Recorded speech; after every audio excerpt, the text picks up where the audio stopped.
Le 3 janvier 2014, s'est créé au Togo le Parti social-démocrate du Togo, abrégé PSDT.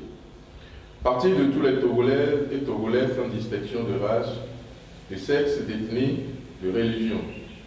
Le PSDT se veut la fontaine de renouveau pour chaque citoyen pourra venir étancher sa soif de réflexion, d'échange et apporter sa pierre à l'édification du Togo nouveau. Il a pour finalité de promouvoir la démocratie, l'état de droit, la bonne gouvernance, la solidarité et la paix, afin que tous ensemble, Togolaises et Togolais, nous constituions une nation libre, prospère et solidaire. Ces principaux objectifs sont d'œuvrer à défendre l'intégrité du territoire togolais, la souveraineté et l'unité de son peuple, d'étudier, proposer et mettre en œuvre les mesures politiques, économiques, sociales les plus favorables au bien-être de toutes les composantes de notre peuple et au développement harmonieux de toutes nos régions. De réunir les Togolaises et Togolais autour des idéaux de liberté, de solidarité, de progrès social et économique et de favoriser leur participation libre et éclairée à une vie politique noble, pacifique et constructive. D'inscrire dans les réalités quotidiennes de notre pays des principes d'état de droit et de bonne gouvernance dans tous les domaines politiques, économiques, sociaux, environnementaux, etc. D'insuffler et animer parmi les filles et fils du Togo et avec leurs voisins cette culture de tolérance, d'unité et de paix sans laquelle le développement humain et la prospérité collective ne sont pas possibles. D'accéder au pouvoir par des voies démocratiques et de l'exercer dans l'intérêt et pour le plus grand bien de tous. Pourquoi vouloir lancer un parti politique? Depuis que j'ai annoncé notre volonté de créer un nouveau parti politique, certains d'entre vous m'ont écrit pour débattre de cette question essentielle. Pourquoi créer un parti politique nouveau alors qu'il en existe déjà tant et que les partis sont tous pourris? Je pense qu'il faut créer ce qui n'existe pas. On dit qu'il y a plus de 60 partis politiques au Togo, mais aucun ne porte les valeurs que je veux défendre. J'ai bien étudié l'offre politique au Togo, mais je n'ai rien trouvé sur la nécessité de changer la pratique politique elle-même. J'ai attendu plus de 22 ans avant de prendre cette décision de m'afficher politiquement au Togo en dehors de mon engagement politique en Suède. Pendant tout ce temps, j'ai cru qu'à travers les nouveaux partis qui naissent serait dégagée cette formation nouvelle et innovante, audacieuse et presque révolutionnaire, mais je me suis trompé. Après avoir beaucoup réfléchi, je me suis intéressé à certains partis politiques car je ne voulais pas laisser mourir cette énergie en moi et cette volonté de changer les choses. J'ai observé et je suis resté un militant sans domicile politique fixe, incapable de me satisfaire de ce que je découvrais. Finalement, j'ai compris que je ne trouverais pas et aucun parti politique au Togo n'avait l'intérêt et l'envie de réformer vraiment les pratiques politiques de notre pays. Pourquoi un parti et pas une association? Nous avons déjà fait notre preuve depuis des années avec le CTSD, le Comité togolais pour la suivi de la démocratie, ou encore, comme on me l'a suggéré, de transformer le CTSD en parti politique. Parce que je pense qu'il est indispensable de permettre à des citoyens engagés d'être élus si l'on veut changer les choses, et il n'y a qu'un parti politique qui puisse présenter des candidats aux élections. Les associations font un bon boulot remarquable. Elles parviennent parfois à infléchir une décision au profit des causes qu'elles défendent. Mais c'est rarement décisif et rarement sur le long terme. Les candidats à une élection se donnent bonne conscience en signant leur charte, mais ils s'empressent de ne pas les respecter sitôt élus. Cela s'est vérifié à de très nombreuses reprises. Inutile de vous rappeler les exemples. Est-il raisonnable de dire que les partis sont tous pourris? Je ne le crois pas. Les partis sont ce que leurs cadres et leurs adhérents en ont fait. Les partis sont des organisations structurées qui sont issues d'un système qui en vive et qui en abuse. Il ne faut pas faire des amalgames. Je crois davantage que ce sont les règles, ou plutôt l'absence de règles, qui est pourrie. C'est pour cette raison que je crois qu'il faut créer de nouvelles règles pour changer la pratique politique. C'est peut-être idéaliste, mais je ne sais pas vivre sans idéal. Et c'est pour tenter d'atteindre cet idéal que le citoyen engagé que je suis s'est mis en marche. Enfin, je suis convaincu que notre pays sortira de son sommeil et deviendra un exemple de développement et de prospérité pour la sous-région. Mais pour cela, il doit se donner une force économique. C'est impératif. Nous avons déjà trop perdu, trop d'années d'ailleurs. Depuis longtemps, notre pays traverse une crise profonde. Il est temps de nous rassembler pour y mettre un terme. Je serais heureux que nous soyons nombreux à œuvrer dans ce sens-là. Merci.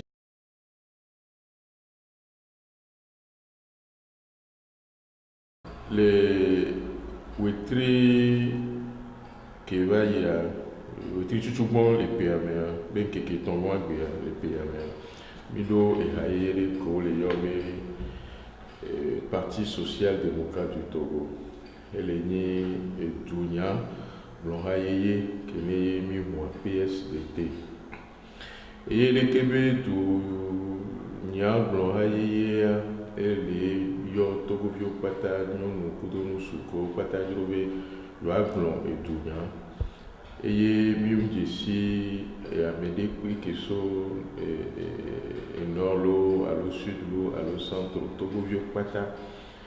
uni nous catholiques qui sont uni protestants, uni nous mosquée yo ino, afin que vous avez na l'eau, mais les côté au Wetendo, yo traité yo na ma ou quoi, ne vous tous uni de que cochon bese na kwa alekebe ha telebio eye bele yo amesiame eye miamba ni mapata mi anotu mi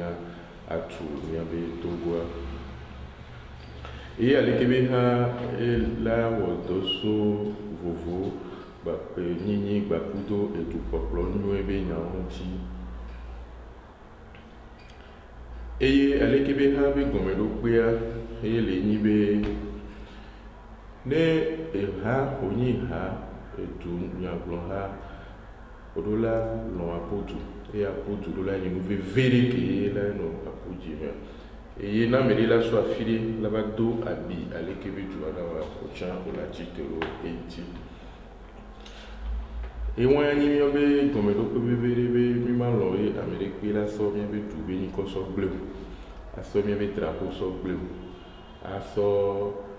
ava de turo dudi alo a de turo du revioji e won pata mi abe ha e le titelo ne be munti e ya mere we me ke ko be ne be nya be la to so ti nya mi le yo amewo e mi abe ha ne e cha ela no dotago ano de susu akpobe le ke mi la odo e aleke be du ala yin koma aleke be ha ne mi de susu eye mi kpɔ be asusu ya mi hami la te so pero duantia egbia mi mu ni asikpeji lɔtɔ eye mi la be ne mi de susu ye susu mi kɔ be nyo ko mi be so kɔ mi la te vɛ wɛya ma te diedio e wɔn ke mi la wɔmɔ mi la so kpɔ etu nyagbɔtɔ mi la so kpɔ ame ko le tu anu egbia eye sudo tu nɔnɔa mia so ne be enya so wo edo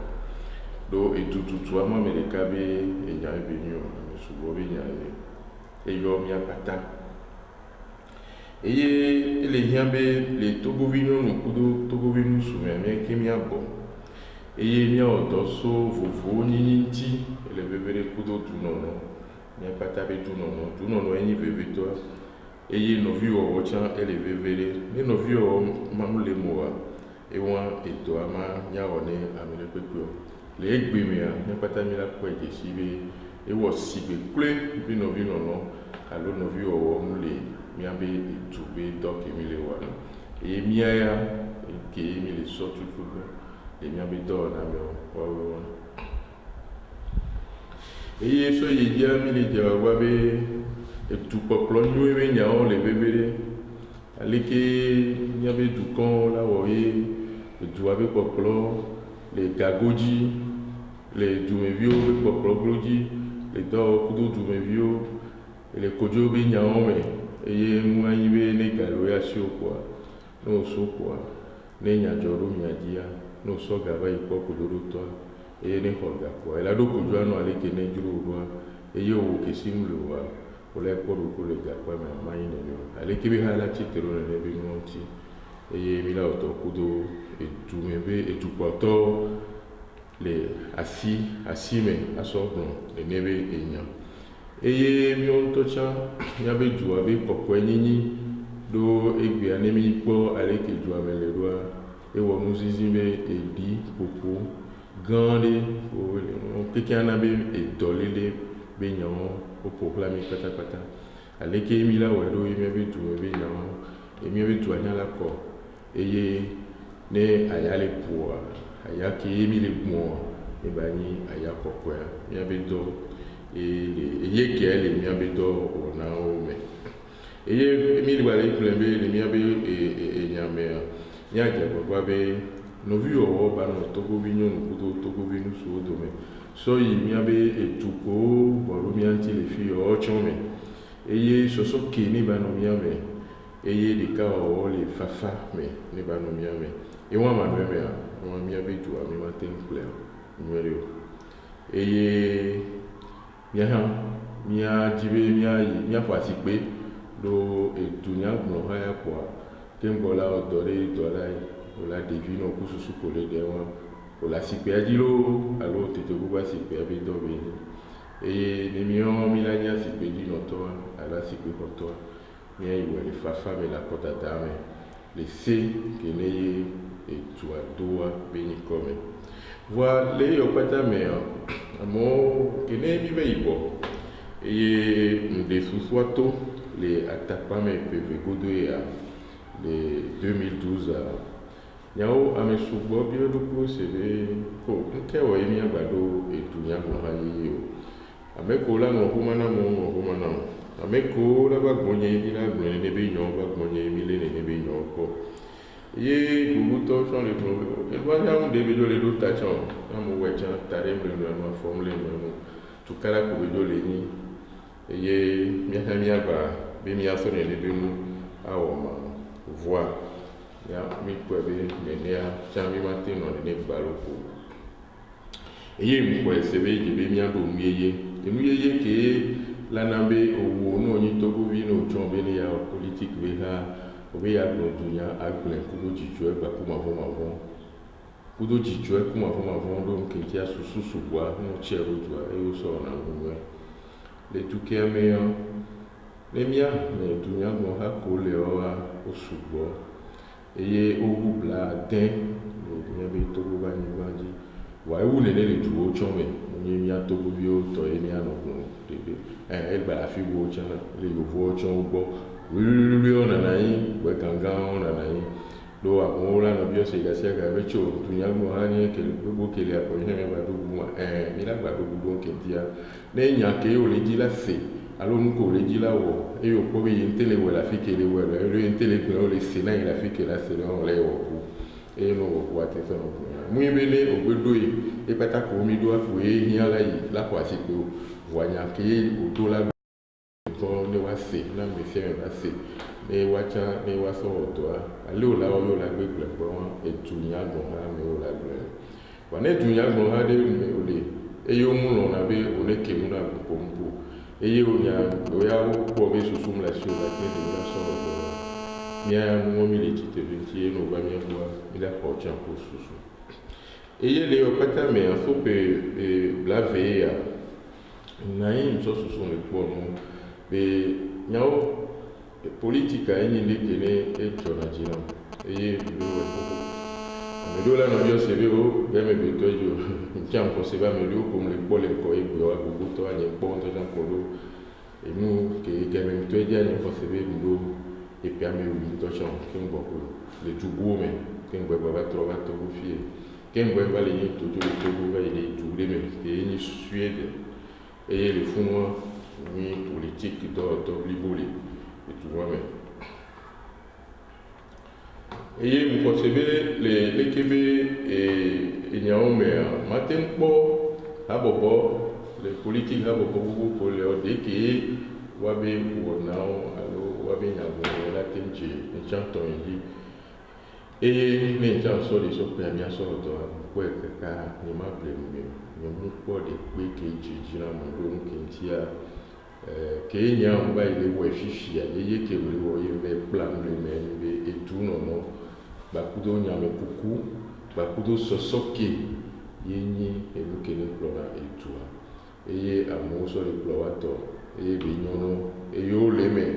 eye o duna be ponato eye o bananami alo ba donanami wa bebe yemi amila o kaka yemi la bu yemi la poto kaka yemi la doname kaka yemi la namo wa alors combien notre wa no nami ma nchi mi ba bolé de susubere nya ha miao chabagba de miao edole ne nyibe amele ene ko alors ha bolé ko be ila tengo gomi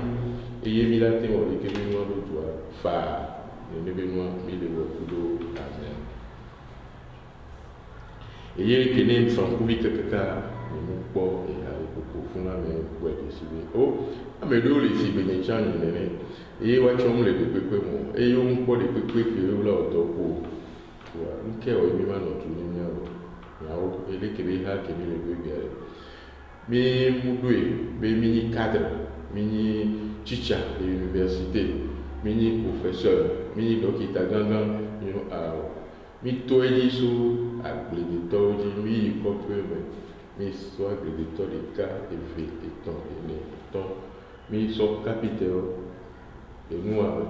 t'es là les miens sukulu bi les miens kengwe ajoto les miens chicho les miens directeur d'école mi welo dibe amisia me ba ko vivi et me do mu ketia ado partia eye ba to be mi miao mi sukulu miao ni ko manyato miao we ko do la we ni ba no on se be et tout we be no na we ku ya o mu we ni amesia me chombo do emunyanya sukulu to adede ko ni nyawo ame le ni abecha me do baba bio mele ke oye e habo bori kemi do e mi ona be comité togolais pour la suite de la démocratie ale kebe ha elike eduke ame le togo fi emi do eso adefo to lo me sevi atakwa me kwali me sokode dapango kara mango on pata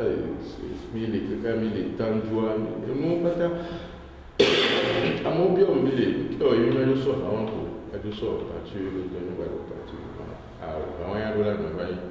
do ale kebe ha no shosho be ha be ni do sofiona o mi awon sofiona ale ke o la tu do le politique ale ke o la se démocratie be komendo ale ke o la se et trouver nyao et trouver comment c'est pour produire et faire une émission qui sont trop et tout nya bon là et moi et puis la boue nous subo do amener les keneye mi fiom le tout ya mais au subo et avec qui aka y avait ha me vi ko et ha ke mi do fifi ya mais ha me vi la ba ko plan le ne be fuma et les amis c'est sukulu de ne et mi on et fait ma tout avec ko ba plan le fuma o mutuna et fait o mi matin ce ne ha so well ale kebe halo la gba be edo awo anu edi anu yi na mi be awe e ha bo boy mi ado tu e agbo ha kon ke mi aso edo yetia mi le bio amesia me ameriku pe ameke le semia be niko e ya me dan juro e pobe la tendo hakudumi la te on ekudumi mi le yo ne ba mo ba ne mi asubo ne mi subo mi la we bi la ni e po susu me mi na tendo e chile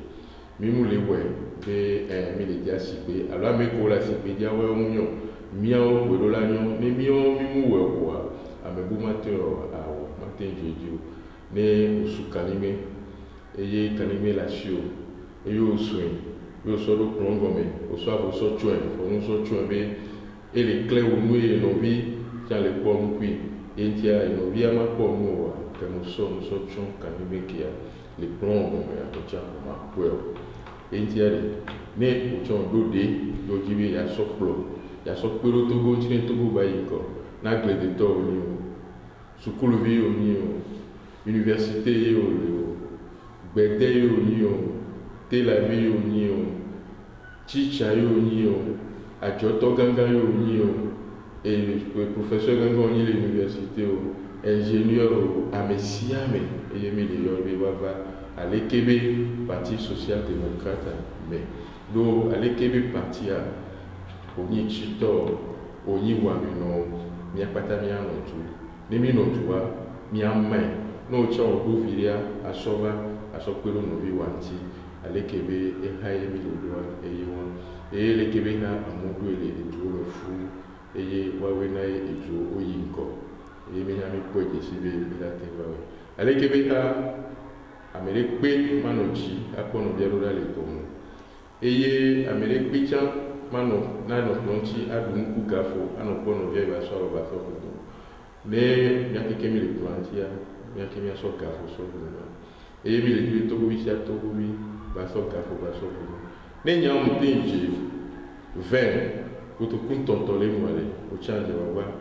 ne togo baba do de no cha aje 20 kuto kun le kato alo bi nya madre to no cha na ne miskie o je le mu kuto kun no sojo no vi wa cha ne ko vire ne nya se ba ekioa ele bebe le to eye mi abe nya o ni sukulu be nya sukulu be nya nya ba nya be vio wa sukulu togo vi wa sukulu wo le ko le fifia eye sukulu be nya mi a de susu mi akora be o le ke mi wa be sukulu ala ni gratuit c'est-à-dire on m'a tout fait que nous voilà sukulu donc il y a edu kom edu ye pirando edu me bi o ti o ina sukulu ne mbe ame anto gbe ka so be ga so sukulu a jo so do ne du ani ne be la nya e do le yi du ona ne du me bi o e ne du e ne du me bi o edu me bi o chon ba tro ne na edu e won le be ni sukulu a eke ba ni fe to ni e la mese ne la mese mu le bi o si o le bi o ma tin plan ne la mese mu le chicho si o chicho ma tin sukulu la fi o mu le bi o ne la mese mu le du lo si o du lo ma tin pro tu e bi la ko ega aso tu efene teacher o maybe la mission le docteur sure docteur mate o dola to no eye la mission ni kene le bebe eye so yedia eto amia pata e one ya pata la ji mi ma so kuru fio ha be do yin na ale ko commune kudo e mu ke be fio ha to pa joto le fe mi anji oso ya kike mi la joto mi la kwa joto wa jo Pour moi, toi, tu es du grand nombre de temps que là-bas, à Genoa, à Jordan, il y a un temps de bien, il y a des vieux, il y a des bien, il y a des temps de bien,